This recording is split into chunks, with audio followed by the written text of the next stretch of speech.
家好，欢迎来到我的频道。鸟和乌只差一点啊，这一点到底是什么呢？还有，为什么乌除了表示乌鸦，还可以表示黑色呢？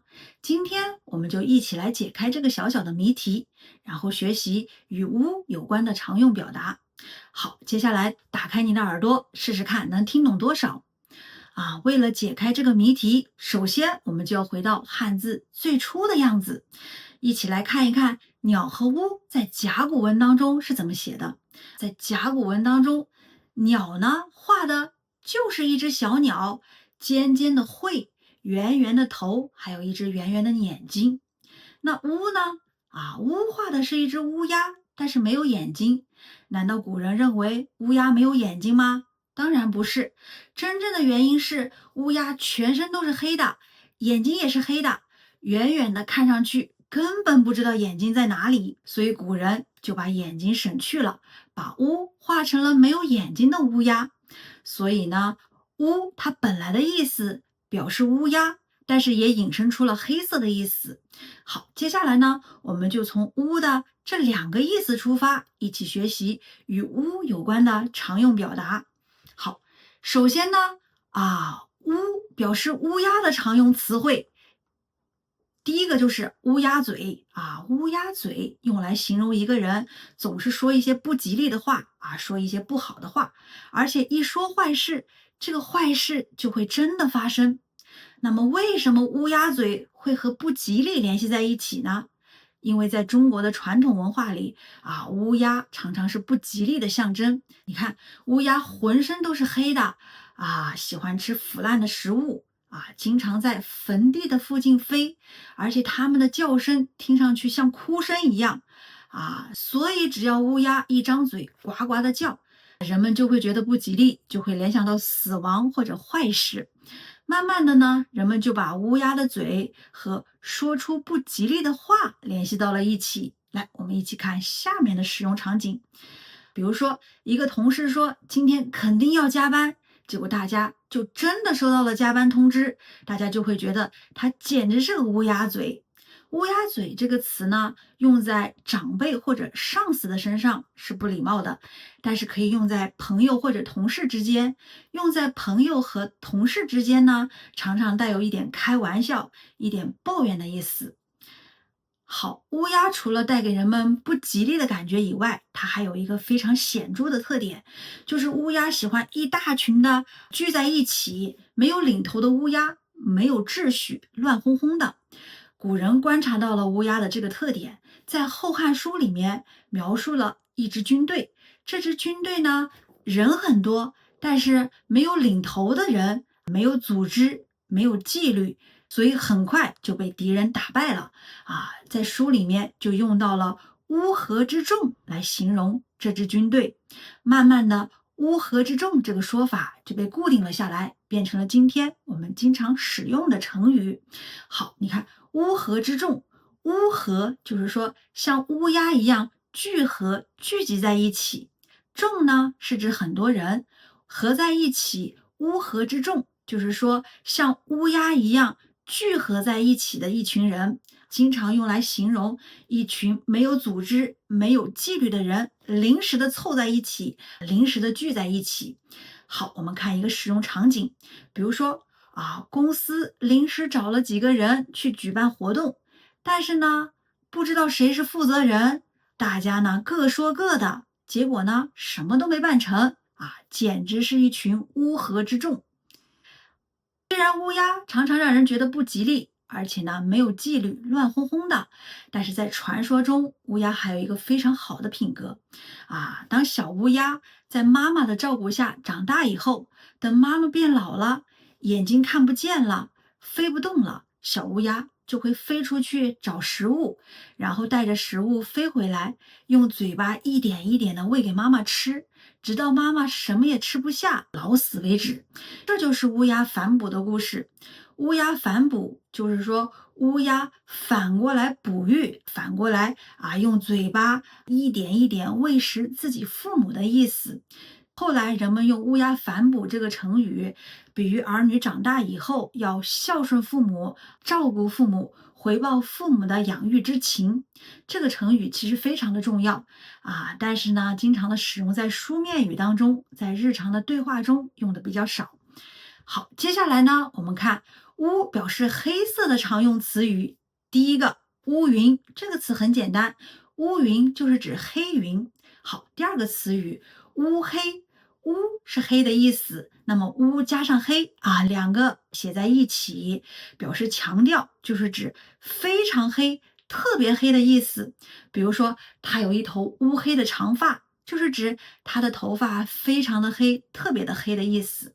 下一个词语乌龙茶，乌龙茶为什么叫乌龙呢？有好几种说法，其中一种说法是这个茶叶非常的乌黑，非常的黑，还有它的形状卷曲像小龙，所以叫做乌龙茶。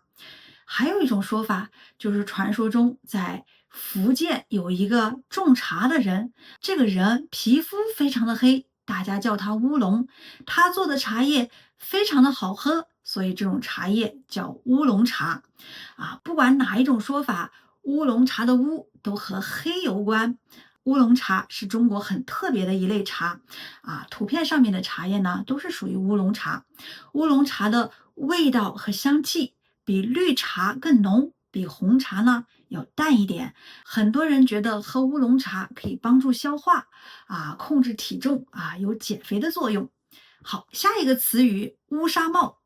在古代呢，做官的人头上要戴一种黑色的纱做的帽子，叫乌纱帽。时间久了呢，人们就用乌纱帽来代表官位。今天我们说的乌纱帽，主要是指政府里的官位，不是一般公司里的职位。如果一个地方发生了严重的洪水本来官员应该提前做一些准备工作，但是他什么也没做，结果造成了很多人死亡或者受伤这个时候呢，他的乌纱帽就保不住了，就是说他的官位可能保不住了。好，下一个词语乌七八糟。这个成语中乌是黑的意思，七八并不指具体的数字，是说差不多到了极点的意思。糟呢就是坏的意思，合在一起乌七八糟就是说非常的乱非常的脏。不仅可以指环境，也可以用来指人或情况非常的坏。比如说他的房间东西到处乱扔，看上去乌七八糟的。再比如说那家公司管理混乱，搞得乌七八糟的。好，下一个词语乌烟瘴气。乌烟是指黑色的脏脏的烟，瘴气呢？什么是瘴气呢？古人认为在南方潮湿的山林里有一种很闷，容易让人生病的气体，叫做瘴气。那么合在一起，乌烟瘴气原来指空气又黑又脏，让人难受后来呢，人们常常用来形容环境糟糕或者社会秩序混乱，风气不好。比如说我们看下面的句子，这家小餐馆油烟很大，屋子里乌烟瘴气的。这里的乌烟瘴气就是指环境糟糕。再比如说一些地方办事不公平，人和人之间的关系非常的复杂，整个环境乌烟瘴气。这里的乌烟瘴气呢，就是指社会秩序混乱，风气不好的意思。那乌七八糟和乌烟瘴气这两个词该怎么区分呢？这两个词都可以指环境糟糕，也可以指人或情况非常的坏，非常的混乱。但是不同的是，乌七八糟呢比较的日常比较口语语气比较轻，而乌烟瘴气呢偏书面语语气比较重一点。它在形容人或情况混乱的时候呢，程度已经上升到了社会秩序混乱、社会风气不好的程度。好，最后呢，还有两个常用的词，乌托邦和乌鲁木齐。这里的乌呢，既不指乌鸦，也不指黑色它是其他语言的发音，用汉字写成了中文读音。先来看乌托邦。它是英文的发音，指的是一种完美的社会。这个社会没有战争，没有贫穷，每个人都非常的幸福，这是一种理想的状态，不可能实现。所以呢，乌托邦这个词呢，也常常用来表示理想很美好，但是不太现实。比如说，他的计划太完美了，简直像个乌托邦。好，再看乌鲁木齐。乌鲁木齐是中国新疆最大的城市，它的名字来自于维吾尔语，原来的意思是指美丽的牧场。翻译成中文的时候，就用了乌鲁木齐4个汉字。这里的乌是名字的一部分，没有什么特别的意思。你看，古人通过观察鸟的眼睛，就创造出了鸟和乌两个意思完全不一样的汉字。这一点小小的差别背后却闪烁着古人的智慧。